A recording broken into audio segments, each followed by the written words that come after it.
Hai. Hai, selamat pagi. So hari ini saya berada di lokasi di mana di sini ada menjual pizza, di mana dia hanya menjual pizza untuk COD sahaja. Disebabkan restorannya akan dibuka kemudian, jadi hanya dibukakan untuk just of delivery dan self collect. So hari ini saya nak memperkenalkan pizza yang ada di muka. Stay tune. Selain itu juga, nanti saya akan tunjukkan poster dan review-review orang makan pizza di sini. So pizza di sini agak famous lah di Facebook. Sebab hari tu saya ada nampak dekat Facebook, jadi saya akan datang ke tempat ini untuk reviewkan pizza dia. Mari kita lihat.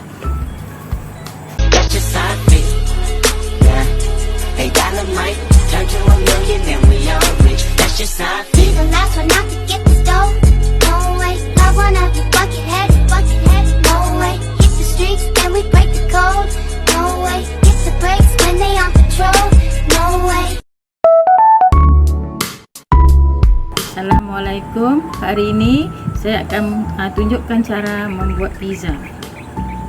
Mula-mula kita ambil sebanyak 280 gram adunan ataupun dough. Okey, jadi kita akan ambil sebanyak 280 gram dough tadi. Kita timbang.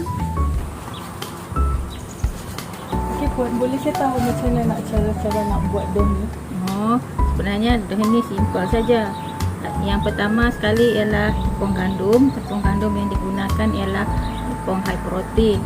Tepung high protein. Ya, kemudian yeast, garam, sedikit gula, dan juga olive oil atau minyak zaitun. Okay, selepas adunan yang dilepaskan tadi, kita akan masukkan ke dalam loyang ini. Kita akan masukkan loyang ini ke dalam oven.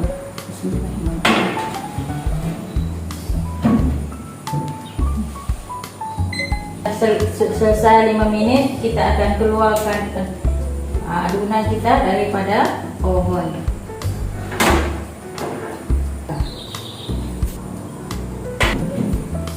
Akan buat Hawaiian chicken dengan chicken mushroom.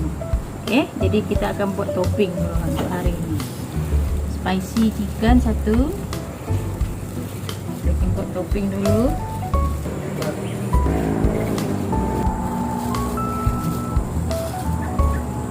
Ini ialah Hawaiian chicken dan ini ialah classic sausage pizza. Okey.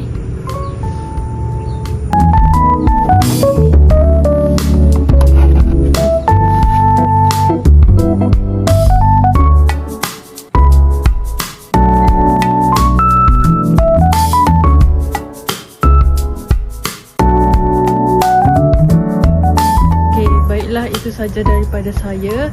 Seperti yang kita tengok tadi, itu adalah pembuatan pizza di mana yang agak terkenal di Mukah, dan saya juga akan sertakan poster dan juga lokasi dan kontak number untuk kita kontak nanti. So nanti saya akan juga sertakan media sosial Puan Dara tadi, supaya nanti kita boleh kontak untuk beli pizza dekat Mukah sini. So marilah ramai-ramai untuk kita beli pizza. Sekian, itu sahaja daripada saya. Bye.